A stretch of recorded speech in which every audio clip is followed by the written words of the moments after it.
Ibu Misol sangat marah, hingga Ibu Misol menyerang Ibu Seokbin hingga babak belur. Ibu Misol meluapkan semua amarahnya kepada Ibu Seokbin. Ibu Misol sangat sulit dikendalikan, dia sangat marah.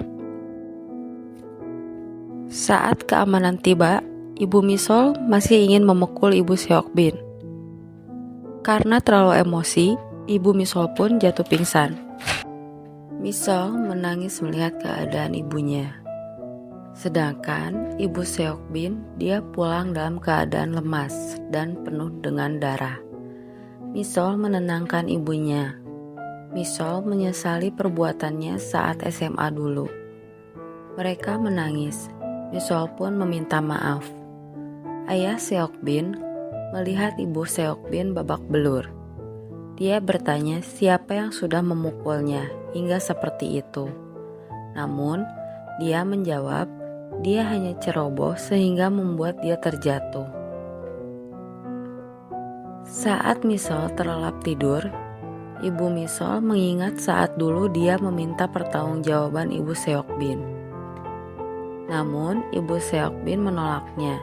Dia sangat mengingat jelas kejadian itu dan tidak akan pernah melupakannya. Ibu Seokbin ingat saat dia diserang Ibu Misol dan membuatnya menjadi trauma ketakutan. Keesokan harinya, Ibu Seokbin mendatangi rumah Misol. Dia membawa sesuatu untuknya, tapi Ibu Misol masih marah.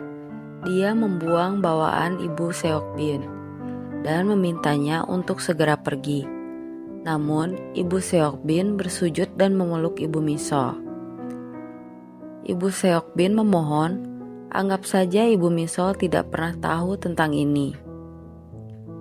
Ibu Seokbin takut orang-orang akan mengatakan hal yang paling mengerikan tentang anaknya. Ibu Misol pun mendorong Ibu Seokbin lalu masuk. Tapi usaha Ibu Seokbin sangat keras. Dia ikut masuk dan terus memohon. Demi masa depan putranya, dia melakukan hal buruk untuk Misol. Lalu Ibu Misol pergi untuk bekerja. Ibu Seokbin tidak berhenti sampai di situ. Ibu Seokbin membersihkan rumah yang sudah berantakan itu bersama air mata penyesalannya. Tapi Ibu Misol sangat merasa ini semua sangat tidak adil untuk putrinya. Dia memulai dengan sesuatu yang mengejutkan. Dia mendatangi rumah wanita tua itu dan dia mengatakan ada sesuatu hal yang ingin dia sampaikan. Kedatangan Ibu Misol ke rumah wanita tua itu membuat Ibu Seokbin ketakutan. Ibu Misol hanya meminta wanita tua itu untuk mencicipi menu baru yang sudah dia buat.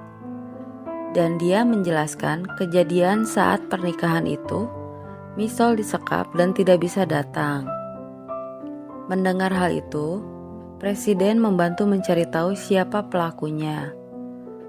Lalu Presiden mengembalikan cincin yang dikembalikan Ibu Misol saat itu. Karena dia sudah mendengar penjelasannya, dia berharap pernikahannya bersama Ibu Misol bisa diulang. Soruyong terus berusaha menghubungi Misol. Namun, Misol tetap tidak mengangkat teleponnya. Soruyong benar-benar menunggu Misol di luar. Misol meminta Soruyong untuk pergi dan jangan menunggunya. Dan Soruyong pun mengikuti keinginan Misol.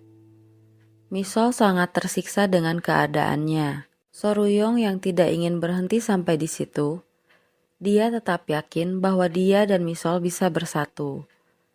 Dia menemui ibunya yang sedang sakit. Dia merayu ibunya agar ibunya mau merestui hubungannya dengan Misol. Ibu Soruyong tetap tidak ingin merestui hubungan mereka. Soruyong dengan ibunya mereka berdebat. Soruyong berontak dan tetap akan mempertahankan hubungannya dengan Misol. Karena kesal, ayah Soruyong sampai menampar Soruyong. Ibu Soruyong pun pingsan karena perdebatan itu. Soruyong pergi meninggalkan rumah. Ibu Soruyong menelpon Ibu Misol. Dia menanyakan apakah Soruyong ada bersama Misol. Ibu Misol memberitahu bahwa Misol sedang sakit dan tidak bersama Soruyong. Ibu Soruyong mencari Soruyong. Lalu dia melihat anaknya yang tengah minum dan mabuk. Keesokan harinya, Ibu Misol mempresentasikan menu-menu yang telah dia buat olehnya di dalam sebuah rapat di perusahaan tempat Soruyong bekerja. Setelah sehat kembali, Misol menghubungi Ibu Soruyong dan menemui Ibu Soruyong untuk mengembalikan cincin yang diberikan anaknya untuk Misol saat itu. Misol meminta bantuan Ibu Soruyong untuk bisa memutuskan hubungannya dengan Soruyong, karena usahanya selalu gagal jika dia selalu bertemu dengan Soruyong. Ibu Soruyong berterima kasih kepada Misol karena telah mengikuti permintaannya untuk meninggalkan Soruyong. Ibu Soruyong pun meminta maaf atas permintaannya. Setelah menemui Misol, Ibu Soruyong langsung menemui Soruyong dan memberitahu Soruyong bahwa Misol telah mengembalikan cincin yang telah dia berikan.